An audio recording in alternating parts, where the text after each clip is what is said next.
السلام علیکم ورحمۃ اللہ وبرکاتہ۔ بسم اللہ الرحمن الرحیم۔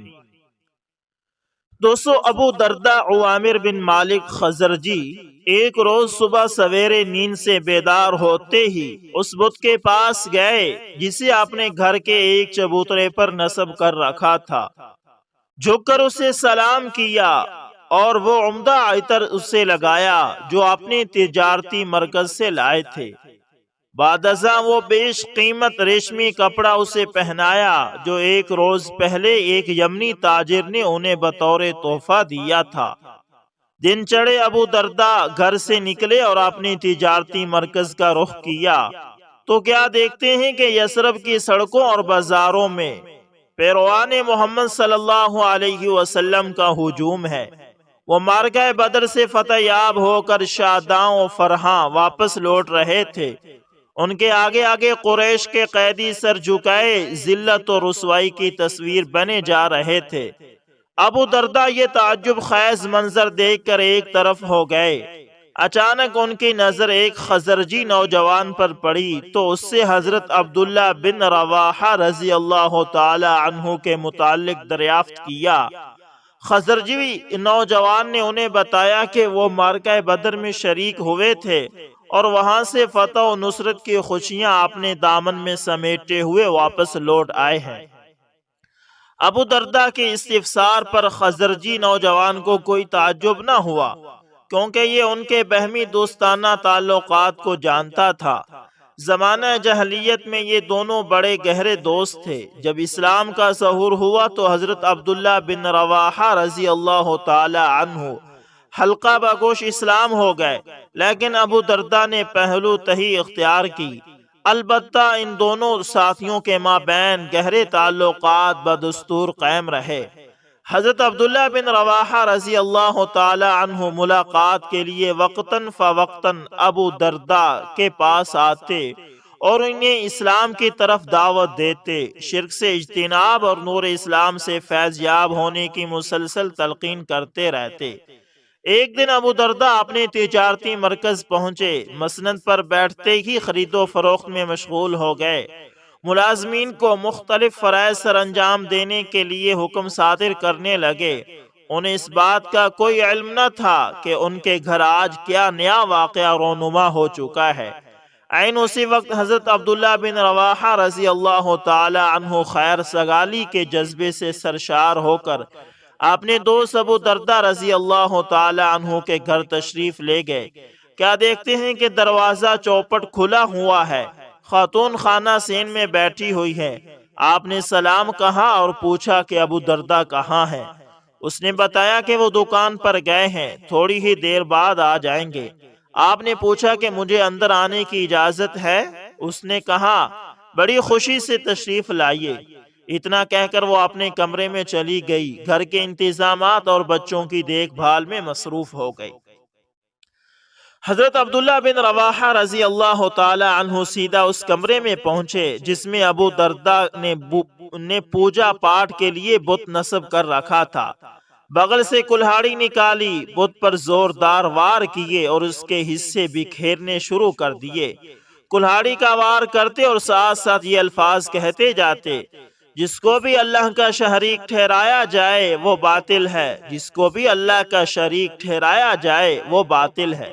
جب اسے ٹکڑے ٹکڑے کر ڈالا تو گھر سے نکلے اور اپنی راہ لی۔ ان کے چلے جانے کے بعد درداء کمرے میں داخل ہوئی۔ کیا دیکھتی ہے کہ بت کے ٹکڑے چاروں طرف بکھڑے پڑے ہیں۔ یہ عجیب و غریب حالت دیکھ کر اس کے اوسان خطا ہو گئے، غم کے مارے زار و قطار رونا شروع کر دیا اور نوحہ کرتے کرتے کہنے لگی، اے ابن رواحہ تو نے مجھے ہلاک کر دیا، اے ابن رواحہ تو نے مجھے ہلاک کر دیا۔ تھوڑی ہی دیر بعد ابو درداء گھر پہنچے۔ کیا دیکھتے ہیں کہ بیوی کمرے کی دہلیز پر بیٹھی زار و قطار رو رہی ہے۔ پوچھا کیا ہوا؟ کہنے لگی تمہاری غیر حاضری میں ابن رواحہ گھر آیا، اجازت لے کر کمرے کے اندر داخل ہوا اور ہمارے اس بت کے پرخچے اڑا دیے۔ ذرا اندر جا کر تو دیکھو اس نے کس قدر ظلم ڈھایا ہے۔ ہائے ہماری دنیا لٹ گئی، میں نے کیوں اسے اندر جانے دیا؟ ہائے ہم تو ہلاک ہو گئے۔ اب ہمارا کیا بنے گا؟ ابو دردہ نے دیکھا کہ بت کو ریزہ ریزہ کر دیا گیا ہے اور اس کے ٹکڑے چاروں طرف بکھرے پڑے ہیں۔ یہ حالت دیکھ کر وہ آگ بگولا ہو گئے۔ عبداللہ بن رواحہ رضی اللہ تعالی عنہ سے انتقام لینے کا مصمم ارادہ کر لیا، لیکن تھوڑی ہی دیر بعد غصہ جاتا رہا۔ اس حادثے پر ٹھنڈے دل سے غور کرنے لگے۔ اس کے دل میں اچانک یہ خیال آیا کہ اگر اس بت میں کوئی خوبی ہوتی تو یہ ضرور اپنا دفاع کرتا، اور ہم کس قدر بے شعور ہیں کہ جو اپنے نفع نقصان کا مالک نہیں، ہم اس کی پوجا پاٹ کرتے ہیں۔ اس خیال کا آنا تھا کہ دل کی دنیا بدل گئی۔ فوراً حضرت عبداللہ بن رواحہ رضی اللہ تعالی عنہ کے پاس پہنچے اور انہیں اپنے ہمراہ لے کر رسول اقدس صلی اللہ علیہ وسلم کی خدمت اقدس میں حاضر ہوئے اور مشرف با اسلام ہونے کا اعلان کر دیا۔ یہ اپنے محلے میں اسلام قبول کرنے کے اعتبار سے سب سے آخری خوش قسمت انسان تھے۔ حضرت ابو دردہ رضی اللہ تعالی عنہ رسول اکرم صلی اللہ علیہ وسلم کے چہرہ انور کو دیکھتے ہی کلمہ طیبہ پڑھتے ہوئے دائرہ اسلام میں داخل ہو گئے، اور آفتاب رسالت کی جلوہ نمائیوں سے دل کی تاریکیاں چھٹ گئی۔ دل کی دنیا بدل جانے کے بعد انہیں اپنی سابقہ زندگی پر شدت سے ندامت محسوس ہونے لگی۔ انہیں اس بات کا شدید احساس ہوا کہ اس کے ساتھی دینی احکامات اور قرآنی تعلیمات میں مجھ سے بہت آگے بڑھ چکے ہیں، اور انہوں نے اپنا نامہ اعمال میں نیکیوں کا بیش بہا خزانہ جمع کر لیا ہے۔ انہوں نے اپنی اس کمی کو پورا کرنے کے لیے انتہک محنت کا پختہ ارادہ کر لیا، اور آپ نے علم و تقوی کے حصول کے لیے دن رات ایک کر دیے، اور اس میدان میں بڑھ جانے والے قافلے کو بہت جلد ہی جا ملے۔ پوری یکسوئی کے ساتھ عبادت میں مصروف ہو گئے، اور علم کی طرف اس طرح لپکے جیسے کوئی پیاسا پانی کے چشمے کی طرف لپکتا ہے۔ پوری توجہ سے قرآنی آیات کو زبانی یاد اور ان پر غور و تدبر کرنے لگے۔ آپ نے جب یہ محسوس کیا کہ تجارتی مصروفیات عبادت کی لذت پر اثر انداز ہو رہی ہیں اور علمی مجالس میں بہت بڑی رکاوٹ بن رہی ہیں، تو بغیر کسی تردد کے تجارت کو خیر آباد کہہ دیا۔ عبادت گزاری اور حصول علم کے لیے ہمہ تن مصروف ہو گئے۔ ایک شخص نے پوچھا کہ آپ نے تجارت کیوں ترک کر دی؟ انہوں نے جواب دیا کہ میں رسول اکرم صلی اللہ علیہ وسلم کے رفاقت سے پہلے ایک مصروف تاجر تھا۔ جب اسلام قبول کیا تو میں نے عبادت اور تجارت کو ساتھ ساتھ چلانے کی کوشش کی، لیکن میں اس مقصد میں کامیاب نہ ہو سکا، لہذا میں نے تجارت کو ترک کر دیا اور عبادت میں ہمہ تن مصروف ہو گیا۔ مجھے قسم ہے اس ذات کی جس کے قبضے میں میری جان ہے، اب تو مجھے یہ بھی پسند نہیں کہ مسجد کے دروازے پر میری دکان ہو اور با جماعت میری کوئی نماز بھی فوت نہ ہو، اور میں خرید و فروخت کروں اور ہر روز مجھے 300 دینار نفع ہو۔ مجھے اب اس تجارت سے کوئی دلچسپی نہیں۔ پھر آپ نے دریافت کرنے والے کی طرف دیکھ کر ارشاد فرمایا، سنو، میرے اس بیان کا یہ مطلب ہرگز نہیں ہے کہ اللہ تعالیٰ نے خرید و فروخت کو حرام قرار دے دیا ہے۔ میں تو اب صرف یہ چاہتا ہوں کہ میں ان لوگوں میں سے ہو جاؤں جن کو تجارت اور خرید و فروخت ذکر الہی سے غافل نہیں کرتی۔ حضرت ابو دردہ رضی اللہ تعالی عنہ نے صرف تجارت کو ہی ترک نہیں کیا، بلکہ ہر قسم کی زیب و زینت سے بھی مکمل طور پر بے رخی اختیار کر لی، اور صرف اتنے ہی کھانے پر اکتفا کرنے لگے جس سے ان کی کمر سیدھی رہ سکتی، اور کھردرا کپڑا صرف اتنی ہی مقدار میں پہننے کے لیے منتخب کیا جس سے صرف جسم ڈھانپا جا سکے۔ ایک سخت ترین ٹھنڈی رات میں چند احباب آپ کے مہمان ہوئے۔ آپ نے ان کی خدمت میں گرم کھانا پیش کیا، لیکن کوئی بستر مہیا نہ کیا۔ جب سونے کا وقت ہوا تو مہمان آپس میں ایک دوسرے سے مشورہ کرنے لگے۔ ایک نے کہا، میں ان سے بات کرتا ہوں۔ دوسرا کہنے لگا، چھوڑ دیجئے، رہنے دیجئے۔ لیکن اس نے بات نہ مانی اور ابو دردہ رضی اللہ تعالی عنہ کے کمرے کے دروازے پر جا کھڑا ہوا۔ کیا دیکھتا ہے کہ ابو دردہ رضی اللہ تعالی عنہ لیٹے ہوئے ہیں اور ان کی بیوی پاس بیٹھی ہوئی ہے۔ صرف ایک ہلکی سی چادر اوڑھ رکھی ہے جو نہ سردی روک سکتی ہے اور نہ گرمی۔ اس نے ابو دردہ رضی اللہ تعالی عنہ سے پوچھا، کیا آپ کے پاس کوئی لحاف نہیں؟ آپ کا گھریلو سامان کہاں ہے؟ آپ نے فرمایا، ہمارا اصل گھر ایک دوسری جگہ پر واقع ہے۔ جو بھی سامان ہمیں دستیاب ہوتا ہے ہم فوراً اسے اسی گھر کی طرف روانہ کر دیتے ہیں۔ اگر آج اس گھر میں ہمارے پاس کچھ ہوتا تو ضرور آپ کی خدمت میں پیش کر دیتے۔ ہمارے اس گھر کے راستے میں ایک دشوار گزار گھاٹی حائل ہے، اسے عبور کرنے کے لیے ہلکا پھلکا راہی بھاری بھر کم مسافر سے کہیں بہتر رہتا ہے۔ ہم نے سوچا کہ اپنا بوجھ ہلکا کر دیں تاکہ آسانی سے اس دشوار گزار گھاٹی کو عبور کر سکے۔ پھر آپ نے دریافت کیا، کیا تم میری بات سمجھ گئے ہو؟ اس نے جواب دیا، ہاں میں بالکل آپ کی بات اچھی طرح سمجھ گیا ہوں، اللہ تعالیٰ آپ کا حامی و ناصر ہو۔ حضرت عمر بن خطاب رضی اللہ تعالی عنہ نے اپنے دور خلافت میں ارادہ کیا کہ حضرت ابو دردہ رضی اللہ تعالی عنہ کو شام کا گورنر مقرر کر دیا جائے۔ انتہائی عزت و اکرام سے اس عہدے کی پیشکش کی، لیکن انہوں نے انکار کر دیا۔ جب حضرت عمر رضی اللہ تعالی عنہ نے بہت اصرار کیا تو فرمانے لگے، امیر المومنین، اگر آپ کو یہ پسند ہے کہ میں اہل شام کو قرآن و سنت کی تعلیم دوں اور انہیں نمازیں پڑھاؤں تو میں بطیب خاطر یہ فریضہ سر انجام دینے کے لیے تیار ہوں۔ یہ بات سن کر حضرت عمر رضی اللہ تعالی عنہ نے اپنی رضامندی کا اظہار کر دیا تو آپ ارض شام کے صدر مقام دمشق کی طرف روانہ ہو گئے۔ وہاں پہنچ کر پتہ چلا کہ باشندگان دمشق ناز و نام کی زندگی بسر کر رہے ہیں، عیش و آرام کے دل دادا ہو چکے ہیں۔ باشندگان دمشق کی یہ حالت دیکھ کر آپ بہت پریشان ہوئے۔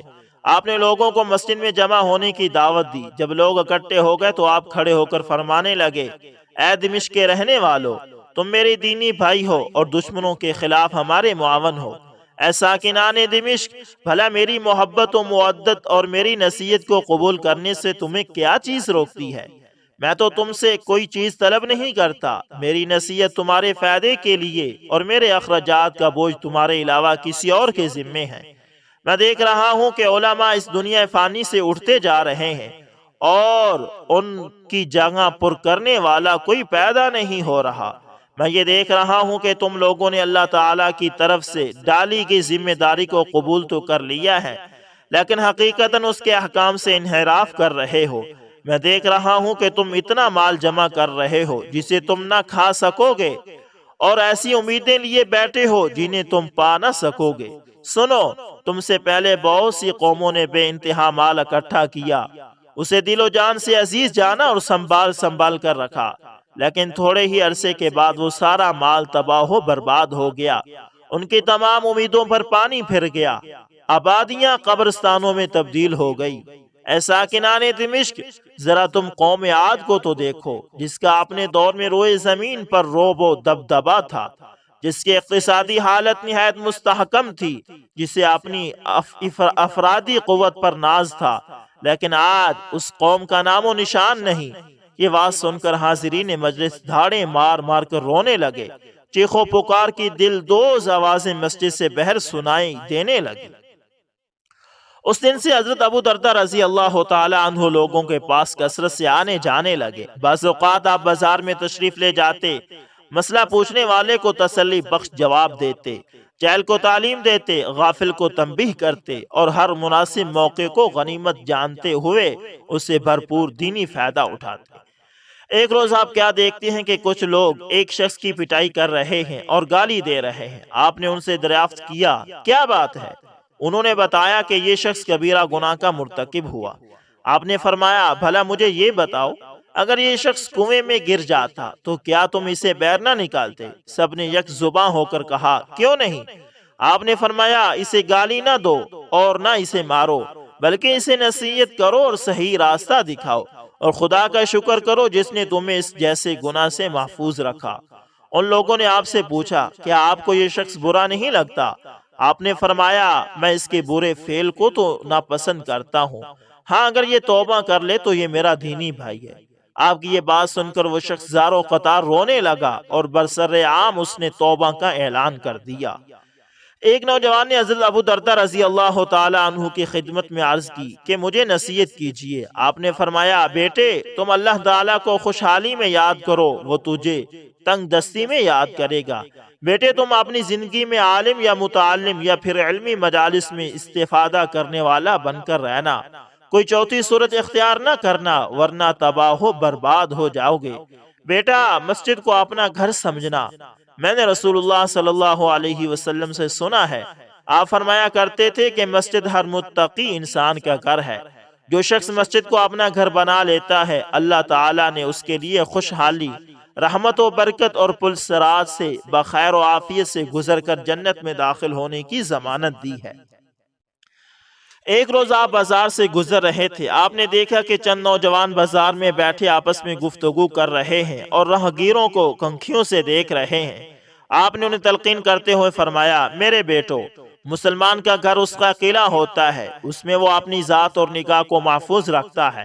بازاروں میں بلا وجہ نہ بیٹھا کرو، یہ بیٹھک انسان کو غافل کر دیتی ہے اور اس کے کردار کو زبردست نقصان پہنچاتی ہے۔ دمشق میں قیام کے دوران حضرت معاویہ رضی اللہ تعالی عنہ نے اپنے بیٹے کے لیے حضرت ابو دردہ سے ان کی بیٹی دردہ کا رشتہ طلب کیا۔ آپ نے صاف انکار کر دیا اور اپنی بیٹی کا نکاح عام مسلمانوں میں سے ایک ایسے نوجوان سے کیا جس کی دینی حالت آپ کو بہت پسند تھی۔ یہ بات لوگوں میں بڑی تیزی سے پھیل گئی کہ امیر معاویہ رضی اللہ تعالی عنہ نے حضرت ابو دردہ سے رشتہ طلب کیا تھا اور انہوں نے انکار کر دیا۔ لوگوں کو یہ بات سن کر بڑی حیرت ہوئی۔ ایک شخص نے پوچھا، آپ نے ایسے کیوں کیا؟ آپ نے فرمایا، میں اپنی بیٹی کے معاملے میں مناسب فیصلہ کرنے میں آزاد ہوں۔ جو میں نے کیا ہے اس میں اپنی بیٹی دردہ کی بہتری کو پیش نظر رکھا ہے۔ اس نے پوچھا، وہ کیسے؟ آپ نے فرمایا، ذرا آپ ہی بتائیں۔ جب میری بیٹی ایسے محلات میں ہوگی جہاں موتیوں کی جگمگاہٹ نظروں کو خیرہ کرتی ہوگی اور کنیزیں خدمت کے لیے ہر دم موجود ہوں گی تو پھر اس کی دینی حالت کا کیا حشر ہوگا۔ ایک دفعہ امیر المومنین حضرت عمر بن خطاب رضی اللہ تعالی عنہ نے دمشق کا دورہ کیا۔ حضرت ابو دردہ رضی اللہ تعالی عنہ اس وقت وہیں موجود تھے۔ امیر المومنین ایک رات ملاقات کے لیے ان کے گھر تشریف لے گئے۔ دروازے کو ہاتھ لگایا تو اسے کھلا ہوا پایا۔ آپ اندر تشریف لے گئے۔ اندھیرا چھایا ہوا تھا، روشنی کا کوئی انتظام نہ تھا۔ حضرت ابو دردہ رضی اللہ تعالی عنہ نے جب امیر المؤمنین کے آہٹ سنی تو فوراً اٹھے، خوش آمدید کہا اور اپنے پاس بٹھا لیا۔ دونوں باتیں کرنے لگے لیکن اندھیرے کی وجہ سے ایک دوسرے کو دیکھ نہ سکتے تھے۔ حضرت عمر رضی اللہ تعالی عنہ نے تکیے کو ہاتھ لگایا تو وہ سواری کا پالان تھا، بستر ٹٹولا تو وہ کنکریاں بچھی ہوئی تھی، چادر کو ہاتھ لگایا تو وہ اتنی باریک تھی کہ دمشق کی سردی کو قطعاً روک نہ سکتی تھی۔ امیر المومنین حضرت عمر رضی اللہ تعالی عنہ نے یہ صورتحال دیکھی تو فرمایا، اللہ آپ پر رحم فرمائے، یہ کیا حال بنا رکھا ہے؟ کیا میں نے آپ کے لیے بہتر انتظامات نہ کیے تھے؟ حضرت ابو دردہ رضی اللہ تعالی عنہ نے جواب دیا، امیر المؤمنین، کیا آپ کو وہ حدیث یاد ہے جو ایک موقع پر رسول اللہ صلی اللہ علیہ وسلم نے ہمیں بتائی تھی؟ آپ نے پوچھا، وہ کون سی؟ آپ نے فرمایا، کیا رسول اللہ صلی اللہ علیہ وسلم نے یہ نہیں فرمایا تھا کہ تمہارے پاس دنیا کا صرف اتنا مال ہونا چاہیے جتنا مسافر کے پاس زیادہ راہ ہوتا ہے؟ حضرت عمر رضی اللہ تعالیٰ عنہ نے فرمایا، ہاں۔ آپ نے فرمایا، اے امیر المومنین، اس کے بعد ہم نے کیا کیا؟ حضرت عمر رضی اللہ تعالیٰ عنہ نے یہ بات سن کر زاروں قطار رونا شروع کر دیا اور آپ کے ساتھ ساتھ حضرت ابو دردہ رضی اللہ تعالیٰ عنہ بھی رونے لگے۔ دونوں عظیم الشان صحابی ساری رات روتے رہے یہاں تک کہ صبح ہو گئی۔ حضرت ابو دردہ رضی اللہ تعالی عنہ دمشق میں قیام کے دوران مسلسل لوگوں کو واعظ و نصیحت کرتے رہے اور انہیں کتاب و حکمت کی تعلیم دیتے رہے، یہاں تک کہ آپ کا آخری وقت آ گیا۔ جب آپ مرض الموت میں مبتلا ہوئے تو آپ کے ساتھی پوچھنے لگے، ابو دردہ، آپ کو کیا شکوہ ہے؟ فرمایا، اپنے گناہوں کا۔ انہوں نے پوچھا، آپ کیا چاہتے ہیں؟ فرمایا، اپنے رب سے معافی۔ پھر آپ نے اپنے ارد گرد بیٹھنے والوں کو کہا، میرے پاس لا الہ الا اللہ محمد رسول اللہ کا ورد کرو۔ آپ بھی لگاتار کلمہ طیبہ کا ورد کرتے رہے یہاں تک کہ آپ کی پاکیزہ روح قفس عنصری سے پرواز کر گئی۔ انا للہ و انا الیہ راجعون۔ جب حضرت ابو دردہ رضی اللہ تعالی عنہ اپنے اللہ کو پیارے ہو گئے تو حضرت عوف بن مالک اشجعی رضی اللہ تعالی عنہ نے خواب دیکھا۔ کیا دیکھتے ہیں کہ ایک سرسبز و شاداب بہت بڑا وسیع میدان ہے، اس میں چمڑے کا بنا ہوا ایک قبہ ہے، اس کے ارد گرد نہایت خوبصورت اور صحت مند بکریاں چر رہی ہیں۔ آپ نے پوچھا، یہ سب کس کیا ہے؟ آپ کو بتایا گیا کہ یہ مال حضرت عبد الرحمن بن عوف رضی اللہ تعالی عنہ کا ہے۔ اتنے میں حضرت عبد الرحمن بن عوف رضی اللہ تعالی عنہ خود بھی اس قبہ سے نمودار ہوئے اور فرمایا، اے ابن مالک، یہ سب کچھ ہمیں اللہ تعالیٰ نے قرآن مجید پر عمل کرنے کی وجہ سے عطا کیا ہے۔ اگر تم اس راستے کی طرف دیکھو تو تمہیں وہ کچھ نظر آئے گا جو تم نے کبھی نہ دیکھا ہوگا، کبھی تمہارے کانوں نے ان کے نام نہ سنے ہوں گے اور کبھی تمہارے دل میں خیال بھی نہ آیا ہوگا۔